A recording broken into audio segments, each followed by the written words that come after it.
Oi, para aqueles que ainda não me conhecem, meu nome é Patrícia e sejam todos muito bem-vindos a mais um vídeo do canal Depois da Leitura. Hoje eu quero compartilhar com vocês alguns livrinhos que eu achei aqui na minha biblioteca e que eu pretendo ler aí ainda esse ano. Deixa eu mostrar. São 10 livros aqui, tá? E mais 2 que eu coloquei como referência, tá? De autores que eu vou mostrar aqui para vocês. Mas eu explico tudo melhor logo depois da vinheta, fica comigo.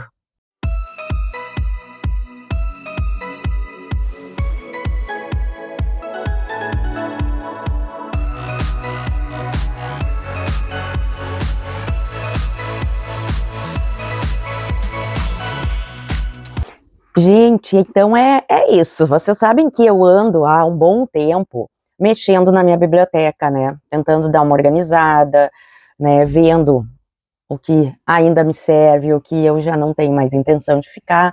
Às vezes é bom a gente fazer, né? Uma geral, né? Nos livros da gente. E eu encontrei muita coisa, até fiz um vídeo curto essa semana falando com vocês, porque eu encontrei muita coisa, assim, que eu nem lembrava, gente, sinceramente, que eu tinha aqui, né, muita coisa boa. E aí eu disse, eu vou começar a separar, e eu vou levando para o pessoal aos pouquinhos para eles também conhecer alguns desses livros. E aí já separei alguns aqui, né, que já fui botando na minha pilha ali de leituras, próximas leituras, né, que essa pilha vai crescendo, daqui a pouco, né, as próximas viram o ano, porque do jeito que tá rápido a coisa, mas a pretensão tá aí, como eu já falei para você, a gente é pretensiosa mesmo, e a esperança é a última que morre, tudo isso, tá, gente? Então, eu quero começar com um livro bem interessante, da editora Planeta, que é da Marie Benedict, O Mistério de Agatha Christie. Este livro aqui é um romance histórico, tá? Que é baseado num acontecimento da vida da Agatha Christie. Não sei se todos vocês já sabem, no ano de 1926, a Agatha desapareceu por 11 dias. Ficou sumida, desapareceu, ninguém sabia do paradeiro, e aí foi aquela comoção, polícia, a família atrás, e encontraram ela num hotel, é um hotel de luxo, e ela se hospedou com o nome da amante do marido, tá? Essa é a história verídica, tá? Que eu tô contando para vocês. E voltou para casa, e os médicos disseram que ela estava com um colapso nervoso, alguma coisa assim, né? Porém, a Agatha nunca mencionou esses dias que ela ficou sumida, nunca mencionou esse fato, nem em entrevista, nem na sua autobiografia, ela falou sobre o fato. Então, esse fato ficou realmente uma incógnita. E aqui, neste livro, ele vai retratar essa história de forma ficcional, né? Baseado nesse fato. Porém, eles vão tentar encontrar, pelo que eu li aqui, um final para essa história. O que realmente pode ter acontecido. Tá? Sei que 2 anos depois desse acontecimento, né, que foi em 26, em 28, a Agatha Christie se separou do marido.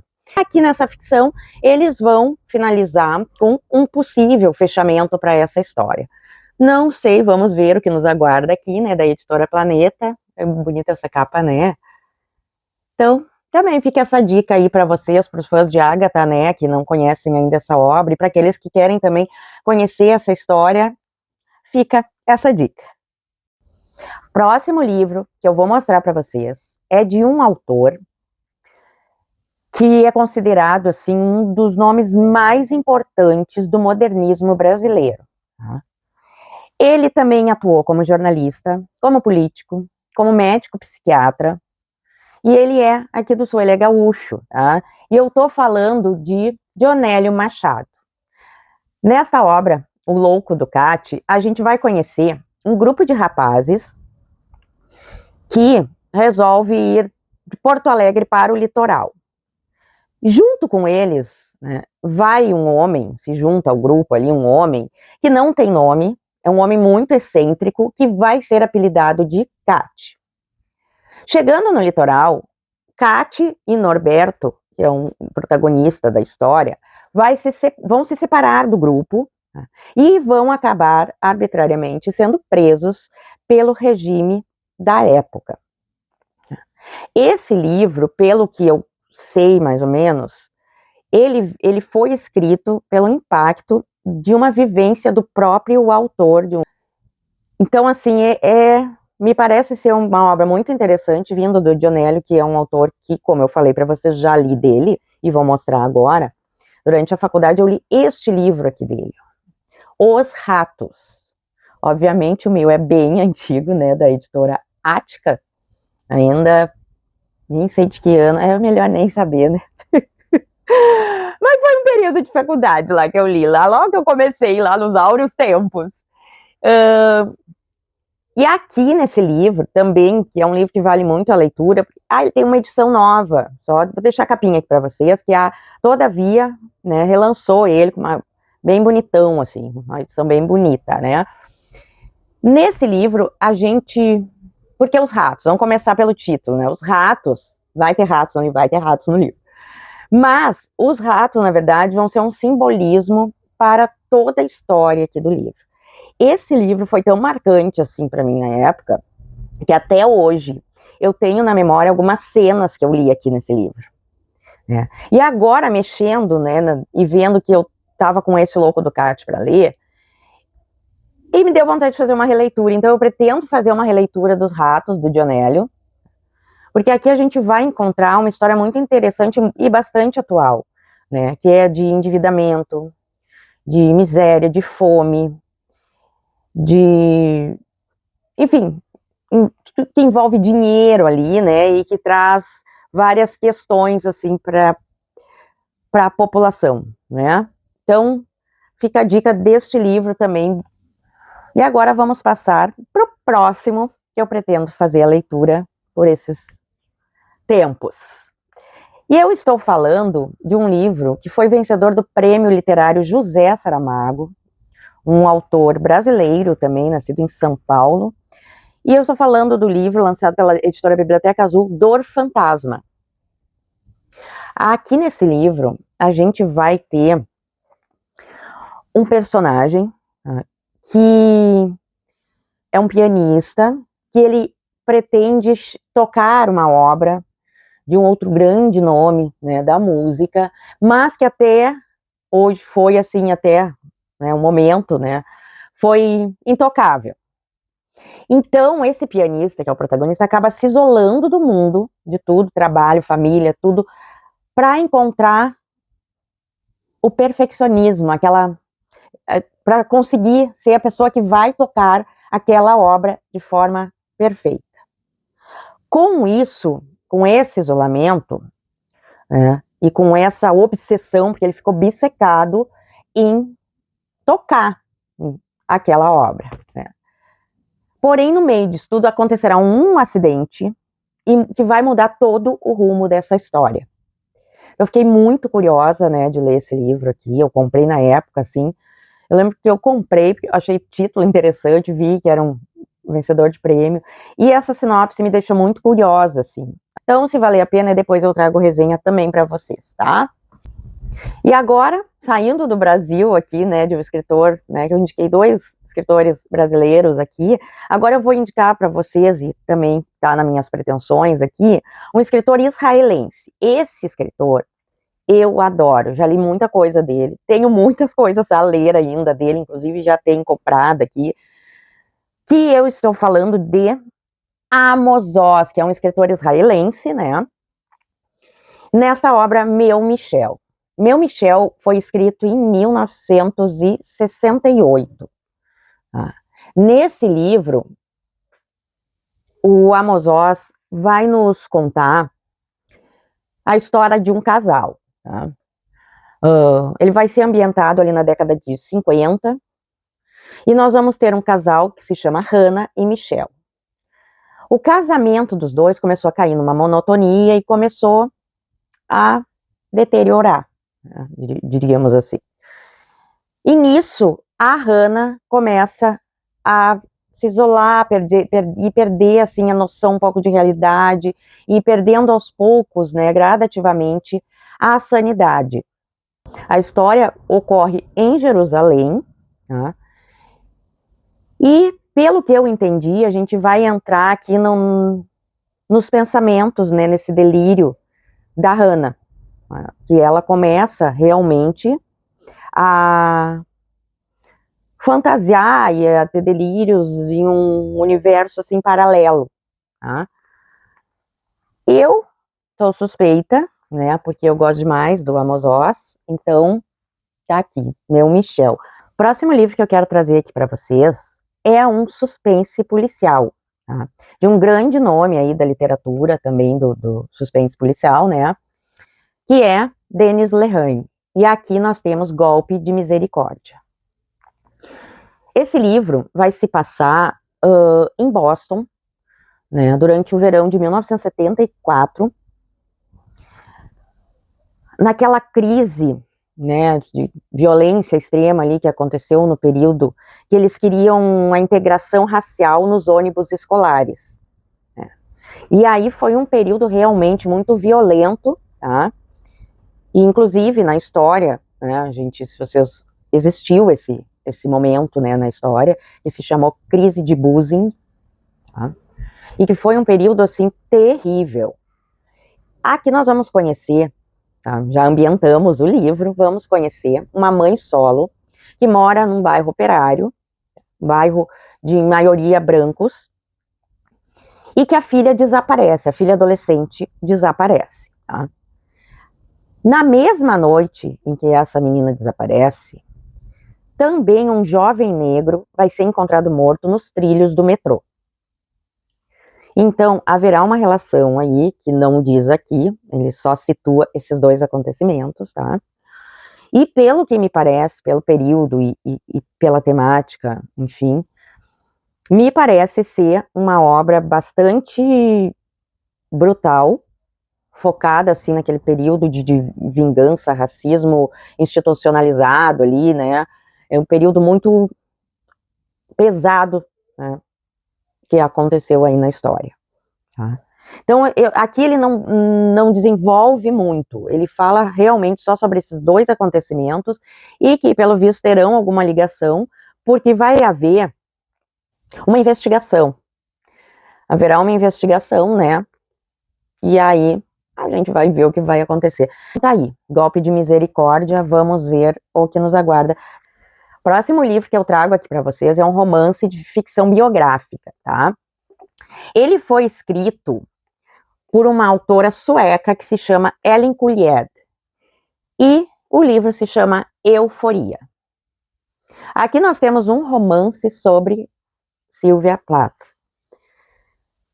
Ela vai escrever um romance, né, a Ellen, em primeira pessoa, tá, do último ano de vida da Sylvia, antes do trágico fim dela, que foi em 1963, né? Eu acredito que a maioria de vocês saiba como foi o que aconteceu com a Sylvia, né? Que ela né? Vocês conhecem a história, né? Mas infelizmente nos deixou muito jovem ainda, tá? Mas aqui nesse livro, ela escreve como é um livro em primeira pessoa, é como se a Sylvia estivesse pensando, né? E escrevendo sobre um embate, né? Na vida da Sylvia, que é o de equilibrar, né, a genialidade artística dessa poeta e escritora, né, que é a Sylvia, com a maternidade, as questões ali da casa, né, os afazeres da casa, e a traição do marido, né, que acaba levando a uma depressão profunda, e aí a história a gente já conhece, né, já falei anteriormente como... Mas aqui, nesse livro, pelo que eu li aqui, vai retratar este último ano, né, como se fosse a Sylvia nos relatando aí a história. Euforia é uma obra de ficção sobre Sylvia Plath, que não deve ser lida como uma biografia. Os eventos e as personagens que figuram no livro e que podem ter alguma ligação com a realidade são, no contexto do romance, transferidos para o plano da ficção e do imaginário literário, tá? Então é importante, acho importante também, né, sabermos que isso é uma ficção, né, que nada daqui de fato aconteceu, tá? E já recomendo e já recomendei outras vezes para vocês quem quer conhecer mais a fundo a obra, né, os reais pensamentos da Silvia, os diários dela, né, os diários de Silvia Plath,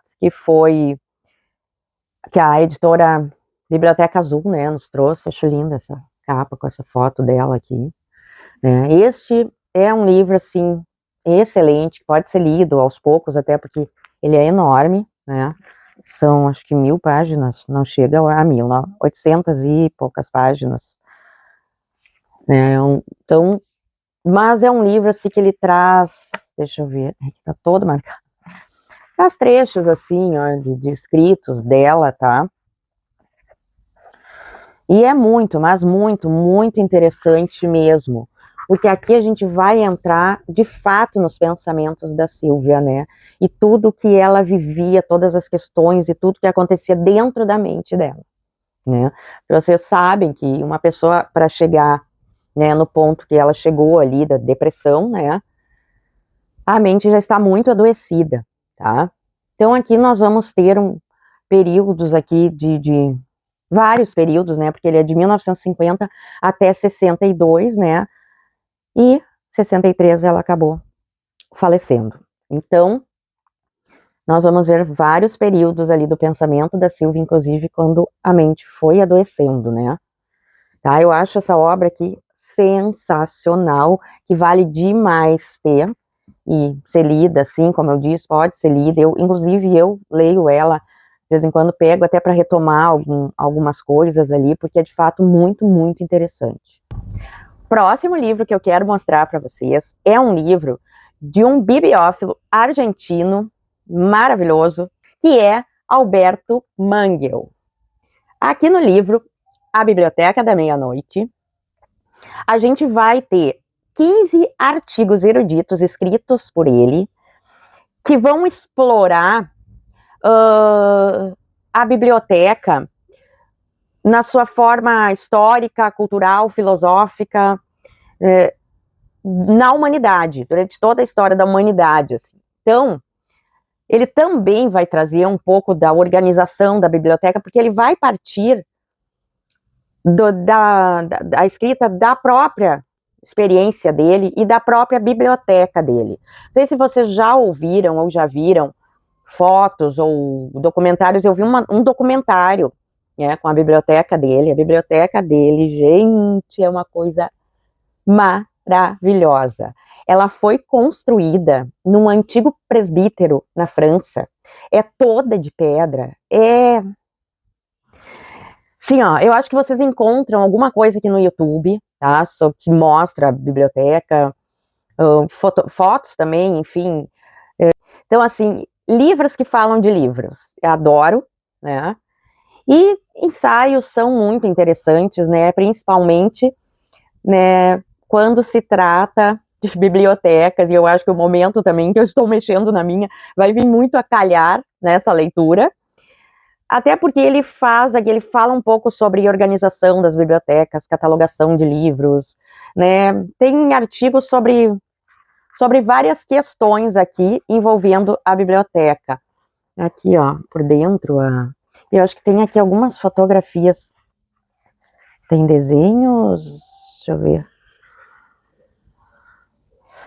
E aí ele tem algumas fotos, que aí ele mostra a Biblioteca do Congresso. Vamos ver aqui. Aí tem alguns desenhos aqui, ó, de enciclopédia de Diderot. Aqui, pira de livros, aqui, ó, livros sendo queimados. Então, aqui, o que que tem? Então, vocês já viram que tem muita coisa aqui, é um livro bastante curioso, no mínimo curioso, né, para quem gosta. Biblioburro. Um biblioburro no interior da Colômbia. O que será, né? Deve explicar aqui. O que é um biblioburro? Não tem a dele aqui. Tô tentando ver se não tem. Que o Alberto, a simpatia. Ah, eu acho tão fofo, tão simpático. Assim, vamos ver. Não preciso nem, assim, eu vou amar, porque livros falam sobre livros. Alberto Mangel né? E eu aqui, né, fico assim, e agora vem um escritor que eu amo, e agora esse é maravilhoso, né? Mas enfim, eu sou uma apaixonada, né? Eu sou uma literata apaixonada, assim, então eu me apaixono pelas escritas, eu me apaixono pela forma, né, de escrita dos autores, né? Acho que cada um tem a sua maneira, né, e sua personalidade ali nas suas obras. Então, continuamos a saga do que esse eu amo, esse eu adoro, e esse, enfim, vamos para um que literatura portuguesa, né, um escritor português, quando eu falo escritor português, vocês já sabem, né, que vem algum que eu amo aí.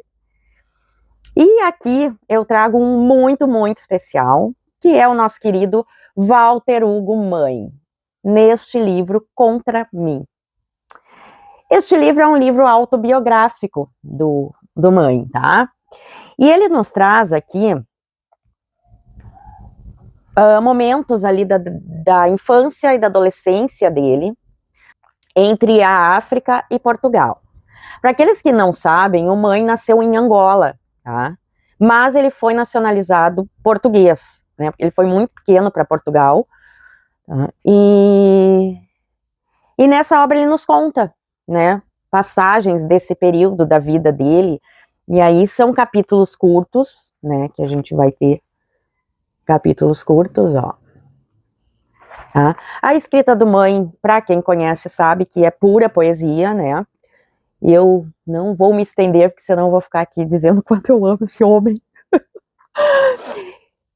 E quero falar dessa capa desse livro, tá? Porque esta capa foi criada por uma brasileira, certo? Se vocês olharem aqui, é a imitação de azulejos, né? Uma ilustração de azulejos portugueses, tá? E quem fez essa capa foi a artista plástica brasileira, Adriana Varejão. Tá? E belíssima esta capa, ó. Tá? É um livro da Biblioteca Azul, com prefácio da Nélida Pinhon. Então, mãe, é mãe, né? Então, fora a edição, não comentei da edição, mas eu acho lindo essas edições aqui, né? Ó, ela é arredondadinha, né? E aqui, nessa, tem várias, né? Essas edições do Walter Hugo Mãe, são todas nesse mesmo padrão aqui, tá? Que a Biblioteca Azul fez. E acho belíssimas, né? E como eu disse, mãe é mãe. Agora, vamos para um outro autor brasileiro, tá? Que é também um grande escritor, que é o João Anzanello Carrascosa, em O Céu Implacável. Esse livro, ele vai nos trazer um protagonista, que é um homem, né, de 60 anos, que em plena pandemia se vê isolado, né, e começa a fazer reflexões sobre como ele foi pai tardiamente. Então ele começa a pensar será que ele vai ter tempo, né, de ver a vida dos filhos acontecendo, as conquistas dos filhos, né? Ele começa a fazer vários questionamentos sobre a passagem do tempo também. Aqui nós vamos ter um romance que é um romance intimista, tá? É um romance que vai focar mais nos pensamentos desse personagem, né? Nas reflexões dele, nos conflitos internos que ele vai ter, nos conflitos psicológicos também, né? E eu acredito, né, que seja uma obra maravilhosa, né, porque o assunto é muito interessante, né, que é o assunto, ele que eu já trouxe vários outros livros e já falei várias outras vezes, da idade avançando e da gente começar a fazer vários questionamentos sobre a vida, né, e são capítulos assim, ó, gente, muito, muito curtinhos, ó, tá, é um livro da editora Alfaguara, deve ser muito gostoso de ler. Eu gosto muito dessas escritas assim intimistas, sabe, que focam nas questões do protagonista da obra, né? Então vamos fechar com mais um da editora Alfaguara, e eu estou falando de Joseph Smith em O Lobo. Olha que capa. Ai, lá vai eu. Olha que capa. Mas é que eu me apaixono pelas ilustrações, e você sabe disso, que eu já comentei várias vezes. Mas aqui nós vamos ter uma história que vai ser contada por um lobo. Tá? Então a gente vai entrar, na verdade é uma fábula, né? E a gente vai entrar na questão da sobrevivência e da vulnerabilidade. Quando esse lobo se vê no ápice, assim, no inverno rigorosíssimo, se vê sem alimento, fraco, e ele precisa sair em busca de alimento. E durante todo esse trajeto que ele vai fazer, ele vai fazendo várias reflexões, tá? E vai nos mostrando aquela desconstrução daquele lobo mau, implacável, sabe? Da vulnerabilidade dele nesse momento, né? Então, na verdade, a gente vai entrar na mente desse lobo, né? Porque o livro todo é narrado por ele, tá? E ele vai nos contando tudo que ele vai passando, né, naquela condição, né, de fraqueza, naquela condição mais debilitada e em busca de tentar sobreviver, aquela ânsia por achar comida para tentar sobreviver aquele inverno, tá? Então aqui, mais uma vez, a gente vai ter uma prosa psicológica, né? Acho que é isso, gente. Fechamos com o lobo, mais uma prosa psicológica. Esses são alguns dos livros aí que eu tirei da minha estante para mostrar para vocês e para já deixar aqui para serem lidos assim, logo, em breve, em seguida, em algum momento. Sempre muito, muito grata pela companhia de vocês, muito, muito, muito obrigada. Um beijo grande e até o próximo vídeo. Tchau, tchau.